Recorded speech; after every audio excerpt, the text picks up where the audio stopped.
ফিলিস্তিনের এই যে গণহত্যার এই মানে যে বন্ধ করা হয় সেজন্য ইসরায়েলি পণ্য বয়কট করা এবং ইসরায়েল থেকে যেন কোনো ধরনের কোনো এই পণ্য আনা নেওয়া না করা হয়, কিছু আমদানি যাতে বন্ধ থাকে, এই জন্য আজকে নেত্রকোনা জেলা শহরে তৌহিদি জনতার ব্যানারে বিভিন্ন শ্রেণী পেশার মানুষ একত্রিত হয়েছেন, বিক্ষোভ করছেন তারা। এবং তারা বড়বাজার শাহী মসজিদ থেকে বিক্ষোভটি বের করে তারা হচ্ছে যে পুরো শহর প্রদক্ষিণ করছেন।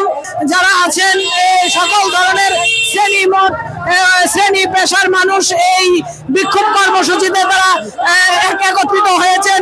যে কর্মসূচিকে সফল করতে তারা সারা শহর জুড়ে বিক্ষোভ করছেন যেন মানুষ ধীরে ধীরে এই ইসরায়েলি পণ্য বয়কট করে এবং ইসরায়েলি পণ্য যেন না আনে।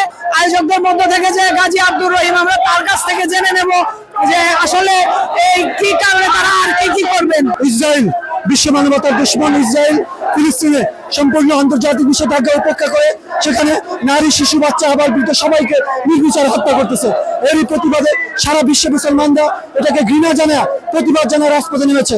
আমরা তারই অংশ হিসেবে ইসরায়েলের পণ্য বয়কটের আহ্বান জানিয়ে এবং ইসরায়েলের এই নৃশংসতা হত্যাকাণ্ডের তীব্র নিন্দা এবং প্রতিবাদ জানিয়ে আজকে আমরা এই বিক্ষোভ করতেছি। আমরা যেটি শুনছিলাম যে এই যে গণহত্যার প্রতিবাদে তারা এই ধরনের কর্মসূচি হাতে নিয়েছে এবং প্রায় প্রতিদিন এই কর্মসূচি তারা করে যাচ্ছে। আজকে আমার কাছে আজকের যে এই কর্মসূচির এই ছিল আমার কাছে নেত্রকোনা থেকে সর্বশেষ।